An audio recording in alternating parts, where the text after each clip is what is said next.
Good morning, everybody. It's Bill from Competition Cars. So today we're going to do a little different type of video. In this video, you'll see this Malibu Cruiser concept car. Also, a little unfamiliar face. This is my buddy David from Rhode Island. Hello. And I met David a couple years ago through some car clubs. We've become fast friends. And recently, he's been to visit me in Myrtle Beach a couple times. So this vacation, he goes, why don't we find a car we can work on together? We'll buy it together. I'll find it. I'll source it. And we'll go in halves on it, and I'll come down and we'll work on it together, because he wants to get some experience on Bring a Trailer. And I'm happy to help him with that and kind of show him behind the scenes. So we're gonna let David explain what this car is. And I just wanna let you know why we're doing this and who David is and what this car is. But this is a joint project between my buddy Dave and myself. So take it away, tell us what we got here, David. Absolutely. What we have here is a car that General Motors did for the 2001 show season. It's actually a 1997 Chevrolet Malibu that they took, completely customized.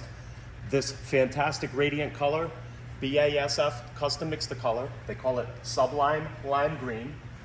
Obviously they did a complete body kit, fuel door, front and rear bumper, side skirts, all fit very well to the car. So I feel like they did a pretty amazing job, considering that the body kits from back in that time didn't fit all that well.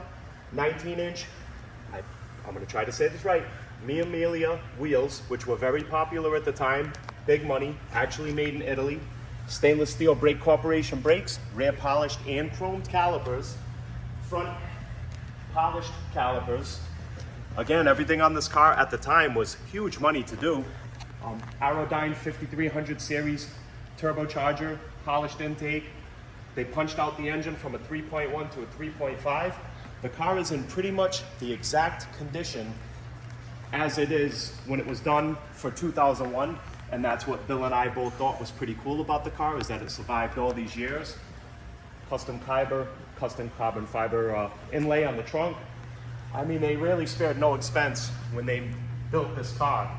I can't even try to figure out what it would have cost, but I would say upwards of $30,000. Oh, probably more than that. To do what was done. And I mean, I really appreciate the fact that you allowed me to come on board with this one and do it together. I had a kick-ass time. Oh yeah. Very much loved every minute of the project. Obviously, it's got the Sparco quad bucket seating, custom waterfall console, front to back. The car is in pretty much new condition, but obviously it was built a little over 23 years ago. So there's going to be a couple of chips, nicks, so tell us what we're doing with the chips and the scrap, the few handful that are there, and we'll point those out in the videos. But what are we going to do about those? Bill's going to handle the majority of that, but we do have somebody coming down and take care of any of the refreshing on the paintwork. There's a couple of little chips, nicks, scratches. Anything that needs to be refreshed is going to be refreshed and brought up to as new as we can get it. Make somebody happy with that. There you go. So I think we decided we're going to refinish the entire front bumper, correct? I agree with that, yes, because there's a little bit of scuffing on the bottom. Right, so that won't be an issue. No. Now, tell us a little bit about how this car is documented on the internet with some of the videos that it's in and the SEMA show and all that stuff. Sure. I mean, the car was in the 2001 SEMA show. There's video footage of that. They did a couple of concept cars at the time. There was like a pretty cool Sunfire along with that, lava orange. There's more than one Motor Trend article. Motor Week, I believe, did an article on it. And in addition to that, the gentleman who had it for, I'd say, the past 6 years, he's done a couple of videos. I mean, it's documentable pretty much from day one that the car was a genuine GM concept car and basically untouched from the time it was produced until now. So I'm very happy with it.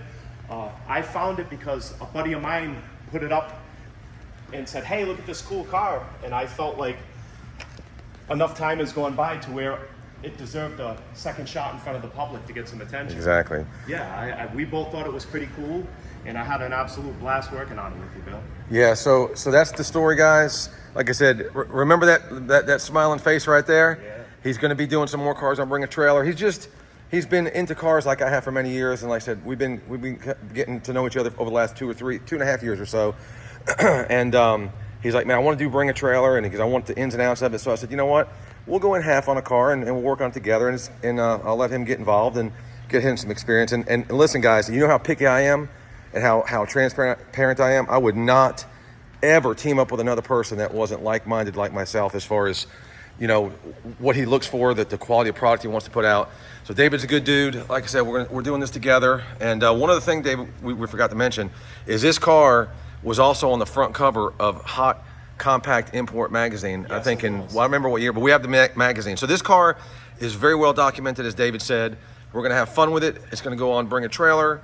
High bidder's gonna win it. I mean, we have a very, very conservative reserve on it.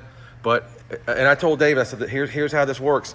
It's win, lose, or draw. If we make money, great. If we break even, great. If we lose money, it's just part of the game. So he's gonna get a reality check here. We're either gonna make a nice little return, or someone's gonna steal it and get a heck of a deal.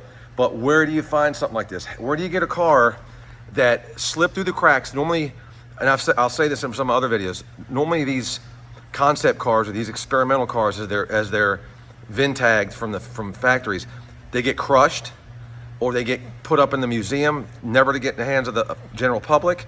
Or if they do get out into the public, it gets a salvage title or a rebuilt title or a junk title. This has a perfect title with a perfect Carfax you can register in any state. I suspect the guy that buys this is gonna put it in a collection and show it, probably not drive it every day. But it's one hell of a car. It's very cool. I'm glad David found it. This is just right kind of car for us to try together to both get us some experience in this segment of the market. You know, normally I'm dealing with old Cadillacs and stuff, as you can see around us here. But I thought it was a cool car. I was on board, I dug it, I said, let's do it. So there it is. You're gonna see this video on YouTube first. Should be on Bring a Trailer. Bring a Trailer's already submitted, we submitted the car. They've already accepted the car. So, you know, we're gonna see it live soon. Getting ready to take David to the airport. So stand by and stay tuned for more videos for the interior, trunk, and engine bay, and then also the driving video as well. So check it out. David, thanks again, man. Hey, this is gonna be thank you very fun. much for having me. It's been an absolute pleasure being here with you for the week. Two true blue car guys. Win, Yep. lose, or draw. We're gonna make it happen. That's it. All right, guys. Thank Any you. questions, put them in the comment section, and good luck bidding if you decide to bid. Take care.